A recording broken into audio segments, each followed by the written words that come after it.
topics and opinions expressed in the following show are solely those of the hosts and their guests and not those of W4CY Radio, its employees, or affiliates. We make no recommendations or endorsements for radio show programs, services, or products mentioned on air or on our web. No liability, explicit or implied, shall be extended to W4CY Radio or its employees or affiliates.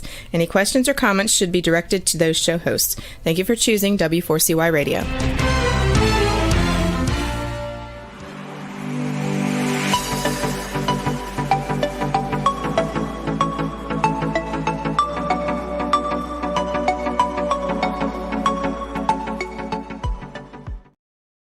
Well, good afternoon. Thanks for joining us to share a part of your day and some of your time as we're going to be talking with Congressman Adam Smith. What an incredible story that he shares with us and documents in his book, Lost and Broken, My Journey Back from Chronic Pain and Crippling Anxiety.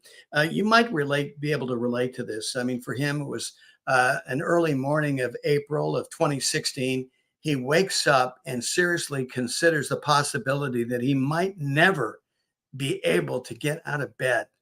Could you imagine that? This is what struck the congressman. After a very successful career, he's at the height of his career. Things are going, roses and rainbows, as they say. But he finds himself in this dark place. After a years-long struggle with debilitation, anxiety, and searing physical pain, that sent him to a dark place from which he feared he would never recover. To others, he was at the pinnacle of success, as I stated. Few knew that every day was a relentless battle. It's a struggle millions of Americans know too well and can relate to, from dealing with the pain and depression through a healthcare system that seemed lacking or disconnected, and all the self-determination you could possibly mount up. Let's welcome Congressman Adam Smith to the show. Congressman Smith, good to have you with us. How are you, sir? I'm doing great, Bill. Thank you very much for having me on. Well, I appreciate the opportunity to have you back. We talked on our radio show several weeks back, and I said, we've got to tell your story to our viewers here on our TV show that reaches so many more people, because yours is a story that millions of Americans can relate to. Yeah, no, I appreciate that. And it's, and that's really my main goal in these conversations, is to help people navigate these challenges, challenges with chronic pain, challenges with anxiety and depression. There's no one path, and I don't write the book to say, gosh, here it is. Here's the, the miracle answer that you can go find. It's just, it's part of how you navigate it. The things that I learned about trying to find, help for both my mental health and my physical health problem.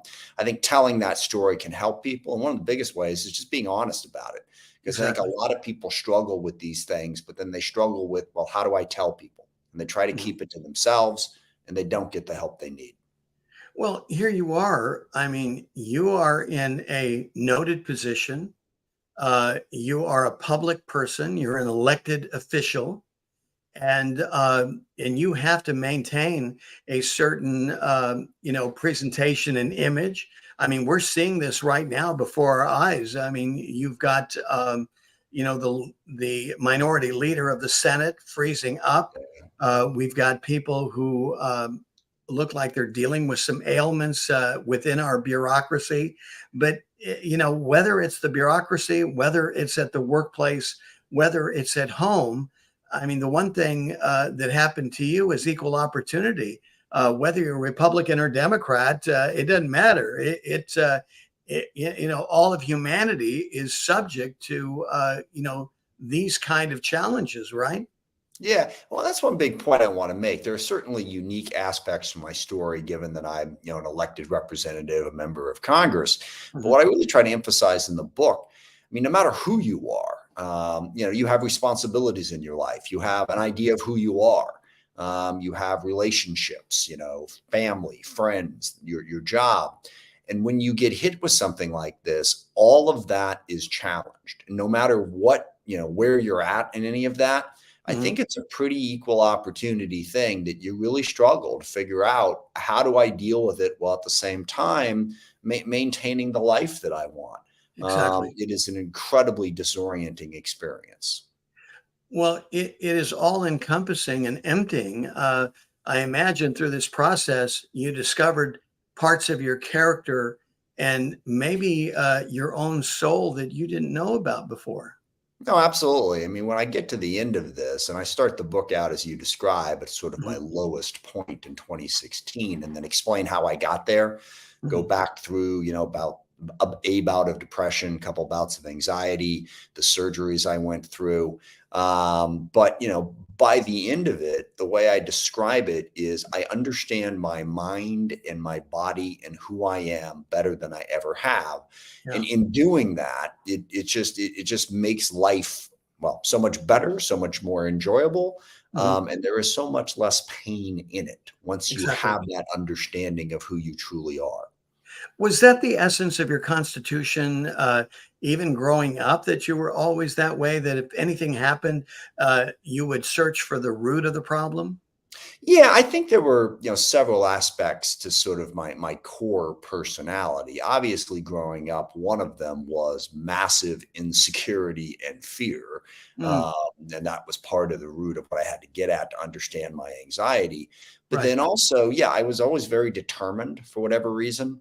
Well, I hate to lose Yes. in any sort of concept, and that motivated me. Yeah, And of then also, course. yeah, I've always been very analytical. I think, part of, the insecurity and fear when I was a kid is it's wrong to say that I was a loner, but I was very comfortable being alone. I would find those times to go do something, go shoot baskets, Right. whatever. And so I had a lot of time to think, right? Just to sort of, okay, what's going on in the world? What do I want?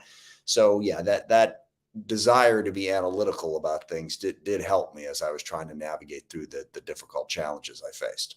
Now, when you get to that point where you're thinking, wow, this could be it. I mean, I may not be able to get out of bed. Do you start trying to understand and deal with your mortality? Yeah, a little bit. I think at the time, and that was part of my anxiety as well. Mhm. Was something we all go through. I mean, Yes. what's the purpose of life? What are we doing Mhm. here? Right. Given that death is inevitable, how does that fit into it? And I think when I hit that really really low point, actually one of the things that helped me was, for at least a little bit, I stopped trying to figure everything out. Mhm. And I said, I just got to get through the day. Yeah. I'm just going to make it through whatever's in front of me, just keep going, and, just not think that I'm going to have all the answers, which ultimately is one key aspect of mental health, by the way. Yeah. You have Quite to think, liberating, isn't it? yeah, well, it is. Well, that's kind of the purpose of meditation, which is I Right. outline in my book.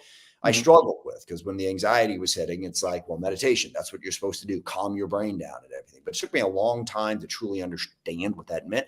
It doesn't mean that you get to the point where all thoughts go out of your head and you just sit in a Right. chair like a Buddhist monk for a half hour. Right. What you learn is you don't have to react to everything that comes at you. Mhm. You can give your mind a break. And so when you're meditating, it's just a matter of thoughts, feelings, emotions, sounds. It all comes in, notice it, and let it go. And Exactly. learning to do that is a real key part of mental health. Without a doubt, we're talking with Congressman Adam Smith, a member of Congress who represents the 9th District of the state of Washington. He was reelected to his 14th term in 2022, has been the top Democrat on the House Armed Services Committee since 2011. Uh, through all that you went through, Congressman, I got to imagine that this made you better in every aspects of who you are as a person, in terms of your family, and also as an elected official. It has. And so I went through 3.5 years worth of psychotherapy, which is what really helped me understand the sort of hidden sources of some of my anxiety and concerns and deal with those issues. Mhm. But even after I accepted, which took a while, some of the basic things that my psychologist was telling me, one big sticking point remained. And that was, he kept telling me that I was going to be a different person. And it's a Mm, very unsettling thing. And, right. particularly when, I was like 50, 51 years old at the time, and it's like, yes, I have all these problems. But on the other hand, who I am, or who I was, had worked out reasonably well for me. All right. Right. I'd been a successful, I started from not much, and made a very successful career. I have a good marriage, but good relationship with my children. I'm like, and now you're telling me to be somebody different, you Yeah. know, Yeah. is that going to work? But what I learned, and the way I sum it up, is in 2019, it was my first year as chairman of the House Armed Services Committee. And we had a rather epic struggle to pass the defense bill that year, which was a huge challenge. And what I learned was I was every little bit as determined, obsessive, if you will, focused, hardworking.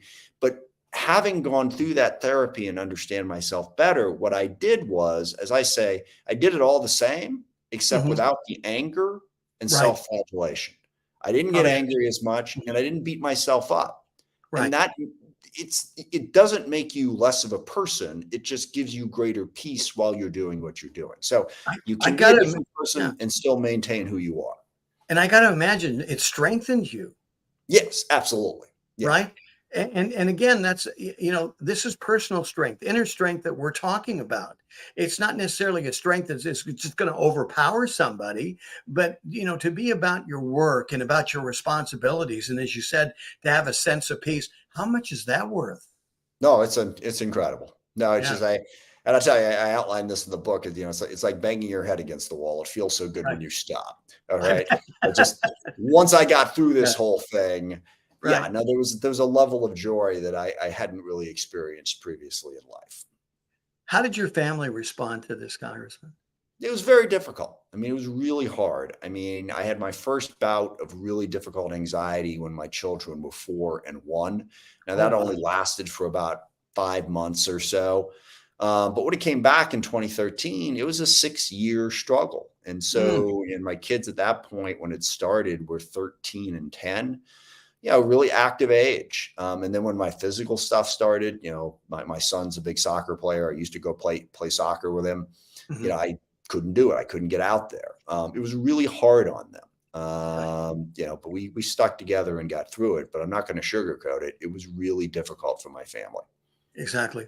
Well, and this is what we appreciate about what you've written in Lost and Broken. I mean, you're very vulnerable. Well, one of the things I learned in this process is one of the other keys to mental health is you got to be honest. And that's hard. You got to be honest with yourself. I mean, you can lie to other people. Don't lie to yourself. All right.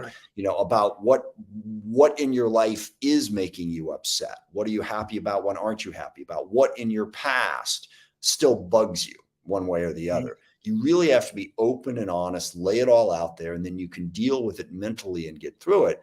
So writing this book was, was therapeutic for me. I bet. I put it out there. And then the second thing is I want people to learn that same lesson, to feel comfortable being able to talk about things like this, because that's a key to getting better. In reading your book, I can see the national relevance and the impact that this could have.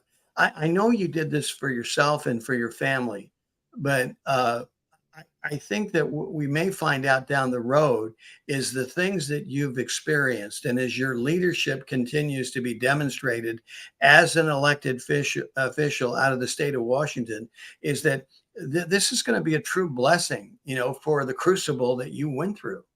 Yeah. Look, I mean, conflict is a central problem we have in this country right now. I mean, we have a hard time getting along. If you sort of form your team, and then you imagine that anyone who's on the other team isn't worth dealing with. And, part of the way you resolve differences is, number one, to understand your own mental health, because if your own mental health isn't in a good place and you're angry and you're on edge, it's going to be more difficult to deal with others. But second, one of the central premises that I learned that I didn't know is that we all have inherent self-worth.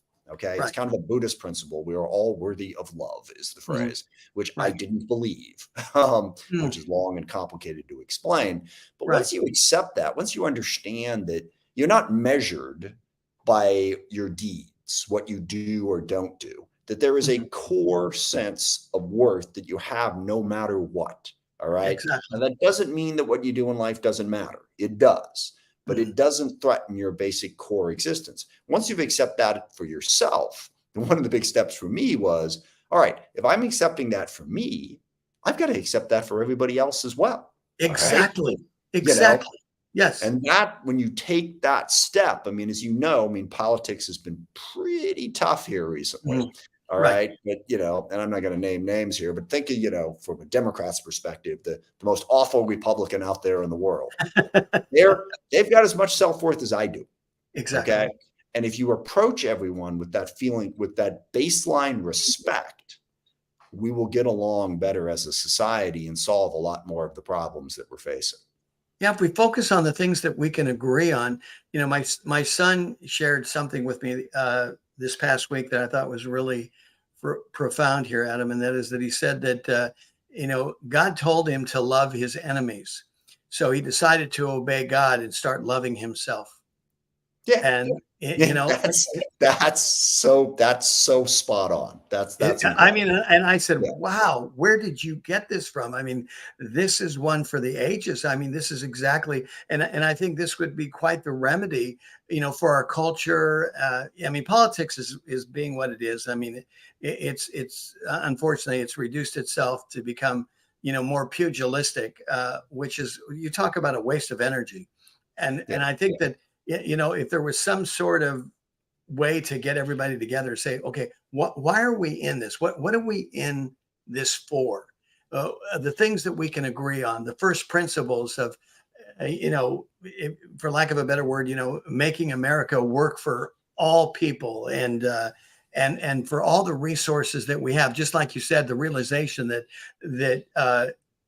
you are of that you are of a consequence, that you're not an accident, that you are uniquely created, and that's an awesome miracle in and of itself. And everybody else is that way too. So how can we work together for the common good that has nothing to do with party interest, but has everything to do with the greater good of all concerned? Yeah, no, that's the basic approach. And one key to it also is to understand that it's okay to disagree.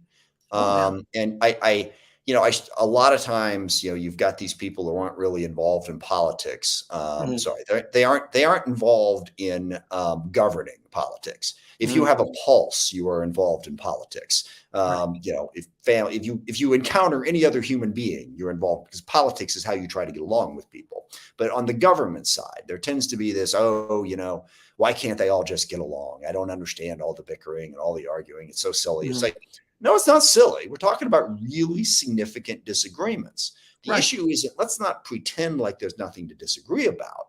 Let's deal with the reality that we have to figure out how to disagree in a productive way that keeps the peace. How to resolve our differences peacefully and through respect and through legitimate debate and argument.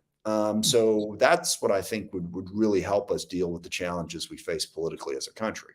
Well, from my purview, Adam, I think this is where leadership comes into play, is that sometimes you got to kind of wrangle all the cats up together and go, okay, quit scratching each other's eyes out. It's okay. Debate is good, because when we look back at the empirical evidence, and it's quite clear historically, is that we're better when we're debating, and there are differences, as was brilliantly said, if there are two people in the same room agreeing on the same thing, one is redundant and unnecessary.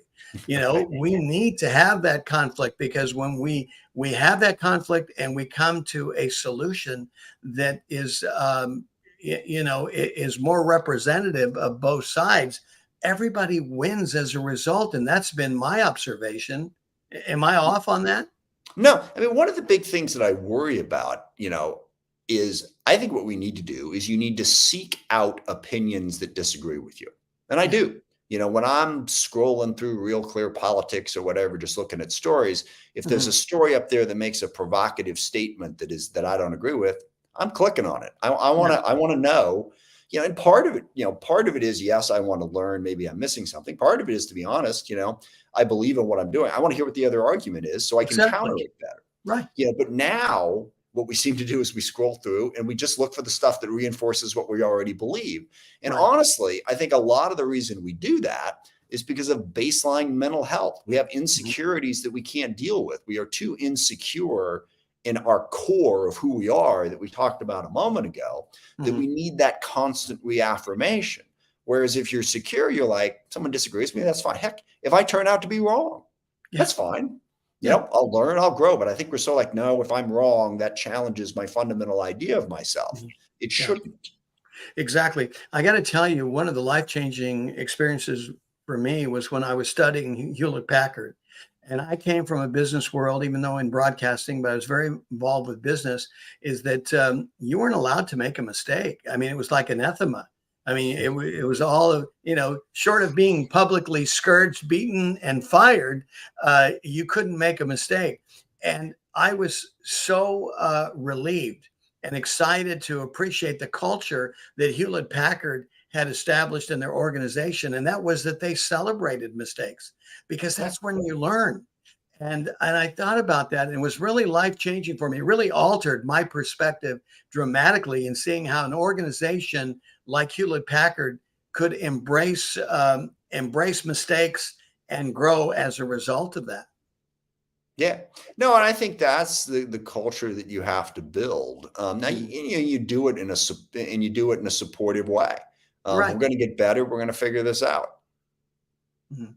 Exactly. So, for all that you were going through and your colleagues there in Congress, as you said, I mean, some of this, I mean, you weren't wide open. Not everybody knew about the battles that you were going through, but for some that did and witnessed the change in your life, I got to imagine that you really encouraged them.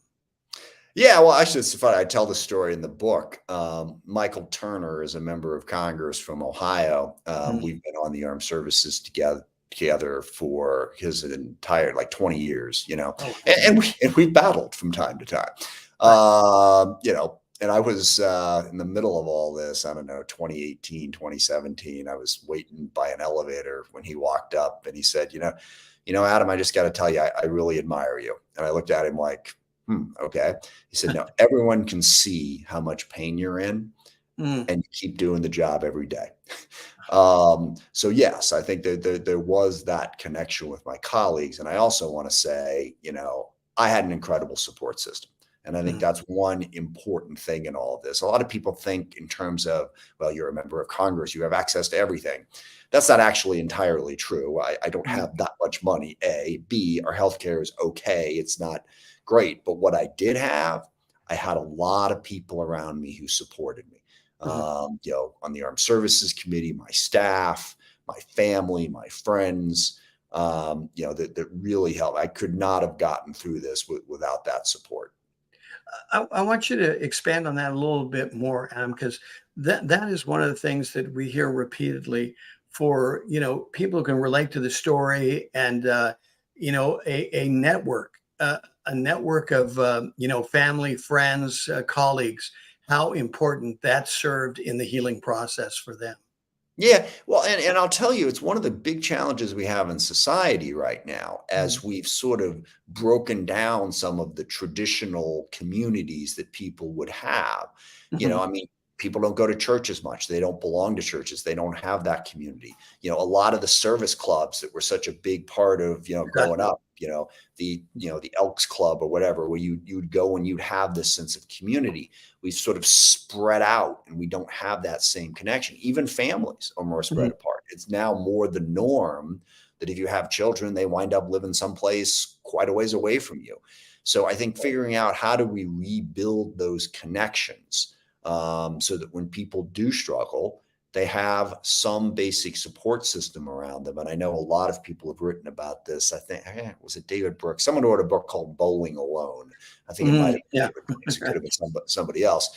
Yeah. But really sort of walked through this as families became more dispersed, as communities. You need that support system. And I think it's something we need to think about from a public policy standpoint.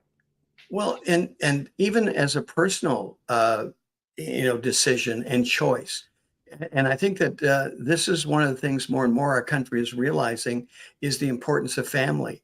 And we see Yeah. these communities that are so devastated because the fathers, we have an epidemic of fatherlessness, for example, in our communities, and society is paying a big price, and especially these young kids that are left without a parent, and we have so many single parent households in our country. Yeah. Well, and you need to build the support systems in the community. And look, I'm both, I guess I'm both conservative and liberal on this. I mean, on the conservative side, I think, meet your responsibilities to your family. And I think we need to emphasize that. We need to encourage people to do that. But I also, and this is the wrong show to quote Hillary Clinton on, I understand that. But no, I mean, no, that's okay. No, wait a minute. Look, no, really. No, yeah. Because look, I know some people, and I shared this with you. Some people, Bill, you have been one of the few Democrats that have come on. All Democrats, all parties, all minds are welcome on this show. I mean, I would hope that people do not perceive us as being so ideologically fixed that we can't accept another viewpoint. Okay. Okay, but go ahead. The whole it takes a village thing. Yes. Okay. Right. Now where I think Democrats need to be careful is when they decide it takes a village, therefore there isn't a personal responsibility piece of it.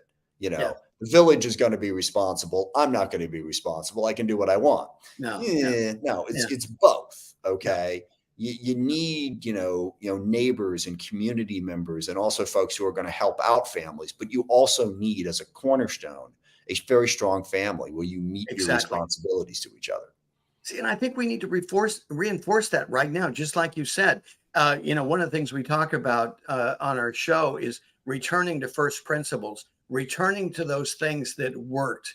I mean, right now we find ourselves, with a lot of, open-minded ideas, as my mentor used to say. Sometimes you can be so open-minded that your brains have fallen out.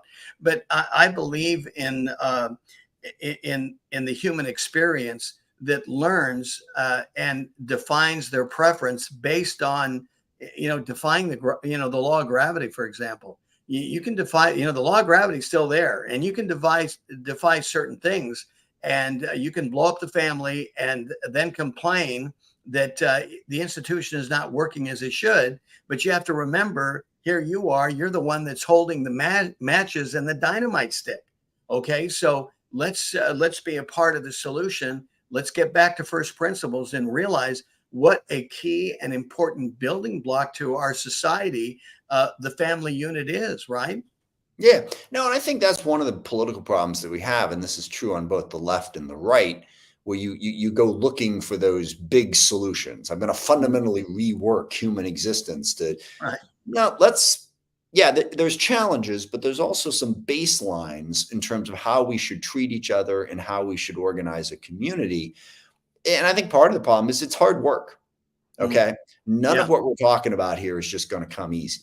All right. And it's not always going to be successful. I mean, I've been married for 30 years. I've got 2 kids, but we could take a little picture of a day or a moment where you'd be, oh my gosh, there's no way that family's staying together. Okay.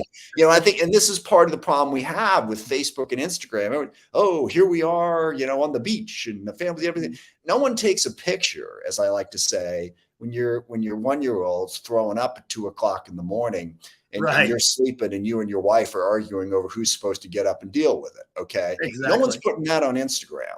All right. But trust me, it happens. All right. Even in seemingly happy, stable families. And I think if we had that better understanding of it, it's difficult. There's no miracle solution here. You got to work through these things. Yeah, we got to stop taking ourselves so seriously. We are, after all, human beings, frail at times, fallen. We can make our mistakes. Nobody is perfect. And it's just a process. But again, what is the higher call? What's the higher reason? As you mentioned before, it really is about loving one another. If we remember, that, am I loving you more or less? If that's the North Star of the relationship, I think that can go a long way, and how that can apply in business or even in a contentious, legislative experience, right? Yeah. Well, what I always try to do, I try to be competitive, but not overly selfish. I mean, there's nothing wrong with working for what you want, or whatever team it is you're part of wants.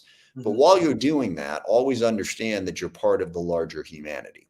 Exactly. I forget if we mentioned this on the radio show, but I had a good friend of mine who's a very successful businessman who told me a couple of years back. He said, if I'm doing a deal, and if at the end of that deal I got everything that I wanted, I know I screwed it up. All right. Because this is a mutual thing. All right. Whoever I'm dealing with, they got to be whole too, because we're going to work together. as a community. So having that desire for a fair result while you're also pursuing what you want, it's not easy to balance, but it's far, far better when we try. Well, in the long run, because otherwise you continue on with the relationship and the other person has a flat tire. It becomes an annoyance. And when you need their cooperation, it's not there. And like you said, I don't know, I just was raised early, Adam, with this win-win idea in my business solutions.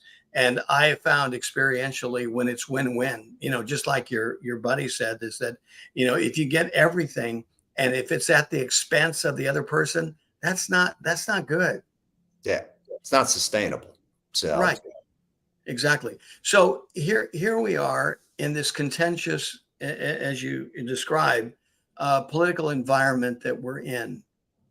What do you see happening? I mean, you're on break right now. We've got a new session coming up. yeah. We've got some important issues to deal with, not to mention the emerging threats of China, Russia, still Ukraine continues, and not to mention 32 wars that are happening all at the same time around the world. Yeah, no, I'm worried about it. And my core principle is that the United States has a hugely important role to play in all of that. Mhm. Now, I'm familiar enough with our history that I know we haven't always done that right and that we've made mistakes. But when you're looking at what's going to bring greater stability to the globe, U.S. needs to be part of that. We should not disengage from the rest of the world. Exactly. I agree. We have to work with our partners and allies. Going it alone is not going to work. But we need to be involved and engaged. And I think in the U.S., there's mixed opinions about that on both the left and the right. So we have to stay engaged in a positive way. I think, domestically, as I said, how are we going to get along well enough to resolve the differences that we face and keep governing? When we were coming back into session here in a week and a half, Right. we got the appropriations bills coming. I'm worried about the supplemental. By the way, I think Ukraine is making a lot more progress in the counteroffensive than people widely understand. And I also think that U.S. interests are directly at stake if Russia can simply come in and brutalize and destroy a country. So how are we going to resolve that? And look, hanging over all of this is the debt and the deficit. Right. And what we've fallen into, and by the way, I got elected in Congress long enough ago that we actually balanced the budget the first 4 years I was in Congress and had a surplus. So it is possible. Yes. Well, what we're doing now is a lot of people are comfortable complaining about the deficit and the debt. Nobody's comfortable saying, okay, here's what we need to do about it, because there's nothing easy here.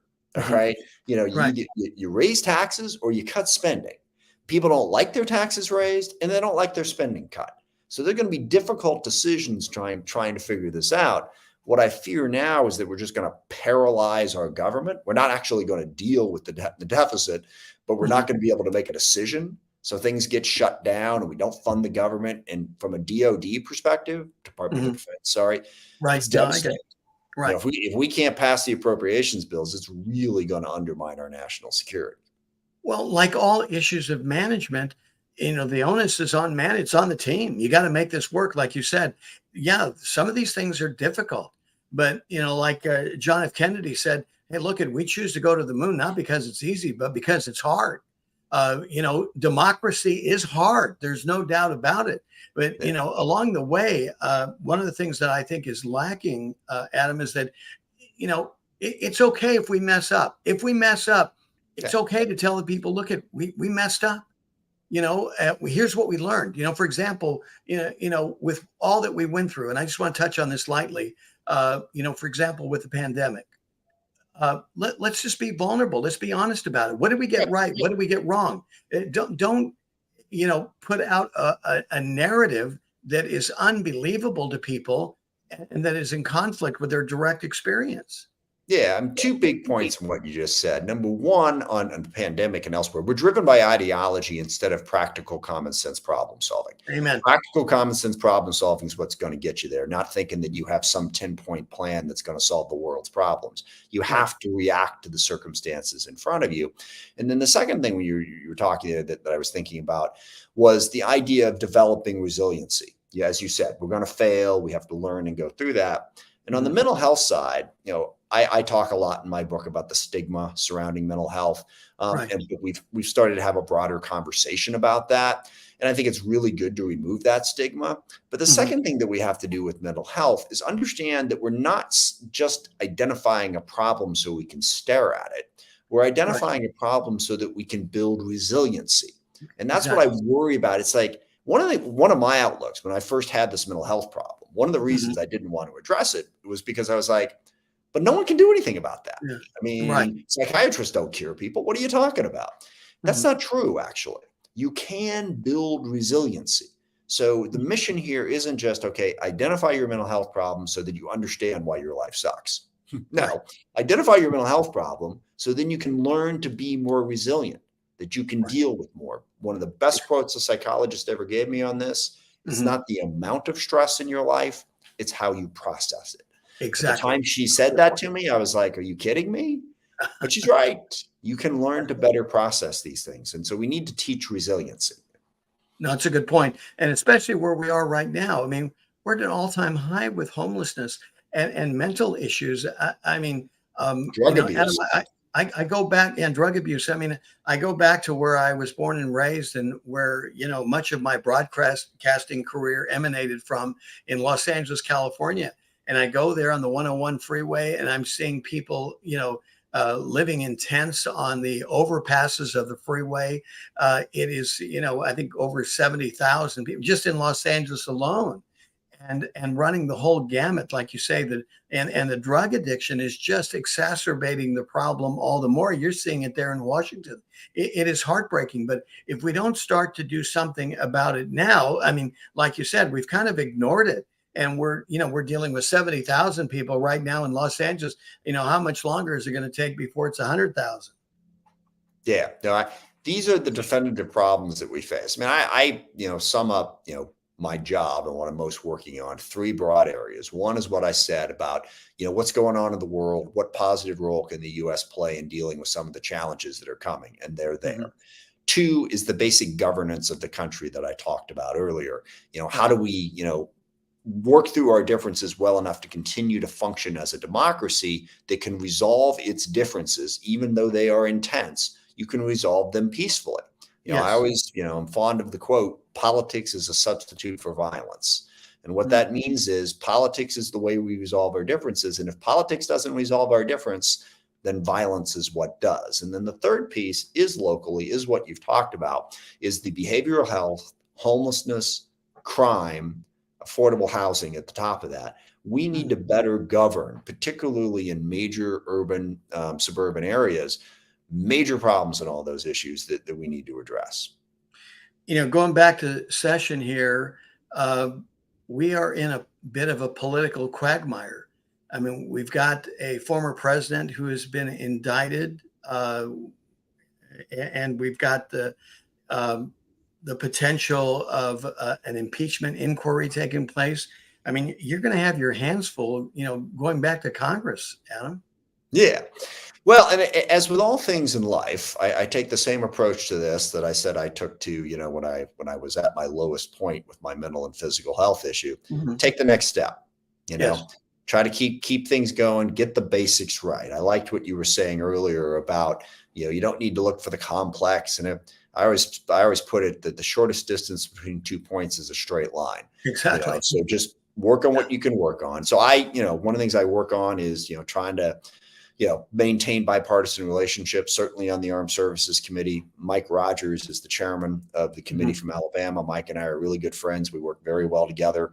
We have to pass the defense bill. That's one of the other things we need to do when we get back. So I'm going to work with him to try to do that and try to maintain those relationships and do what I can to move it forward in a more positive direction. But you are right. It is going to be a very challenging year plus to get through the 2024 election and the next two sessions of Congress.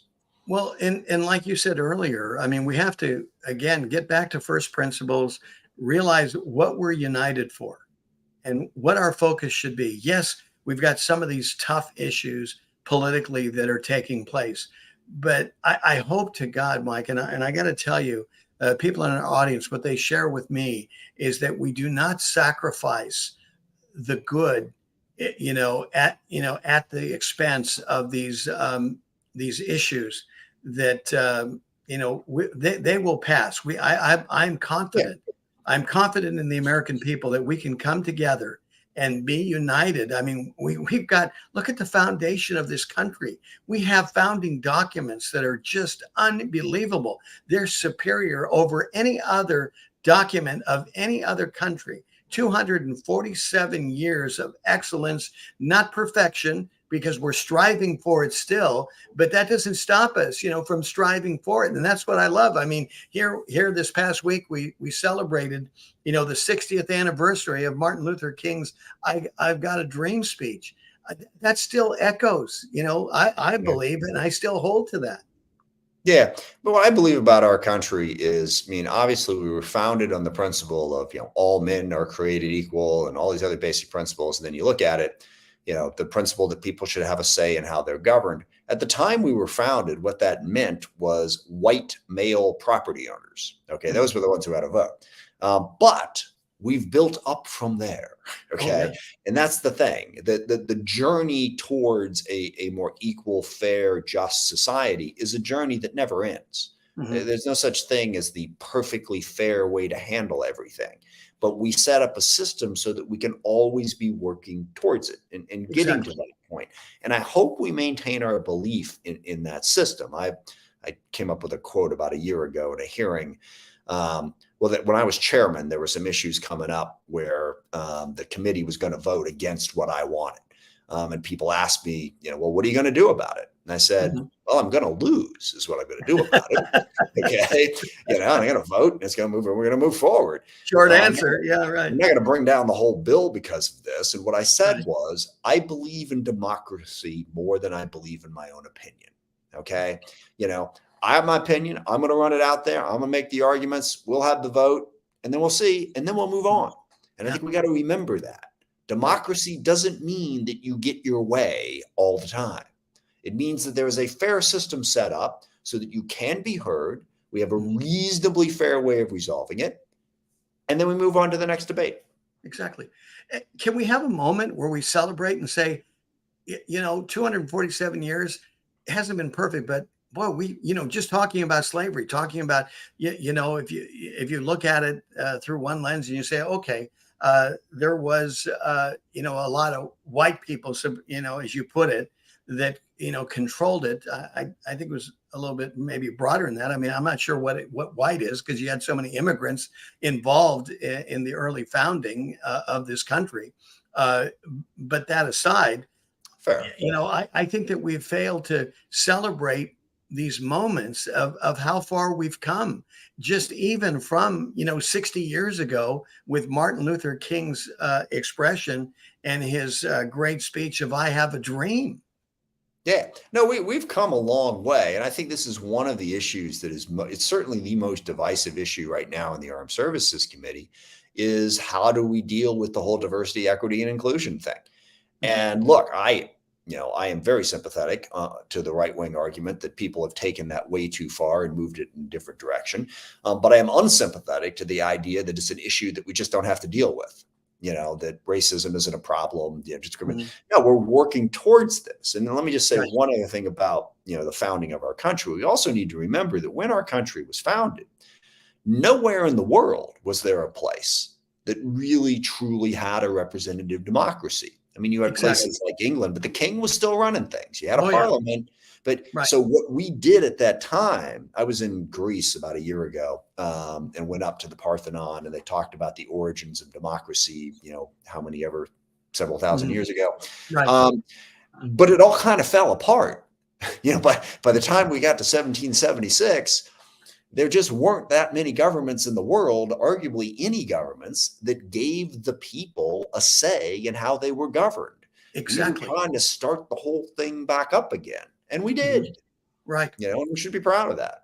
Yeah. And we did it in a way. Of course, you go to Greece and you look at their example. But to me, I thought that we took it to the next level in terms of these foundational principles and what's enumerated clearly in our Declaration of Independence and our Constitution, where the people have the power. It is the consent of the government governed. It is about we the people. And the idea that those three most powerful words in the Constitution, it puts the onus on the people. It doesn't allow them to escape responsibility. If anything, the responsibility of the government is more on their shoulders, isn't it? Yeah, no, I think that, and that's another thing that and look, I'm biased on this one because obviously I've been an elected official for 33 years now. But whenever people talk about what ails our country's government and everything, they focus exclusively on elected officials and what's wrong with them. Look, it's a representative democracy. We're in office because you put us there. Exactly. Right. I always say Congress is reflective of the United States of America. And it really is, right? It is, yeah, all exactly. kinds of interesting points on the spectrum there. So we all do have to take some measure of responsibility for our government in a representative democracy. And I think we need to do a better job of that. Let me bring up a sore point here, and hopefully you can put up with me for just a moment. And that has to do with the issue of the deep state. What's your perspective on that? Yeah, my perspective is probably not one that your listeners are going to agree with. The deep state is the bureaucracy that keeps our government functioning. All right, and by and large, they do a really good job, of moving the government forward. And there's no way to sort of dance around this without getting into Donald Trump. Donald Trump's a unique person in terms of how he ran the White House. Okay. And he had a unique vision of how it was he should walk. The bureaucracy doesn't exist solely to serve whoever happens to be sitting in the White House. And my view is President Trump never really understood that. And that created a lot of conflict.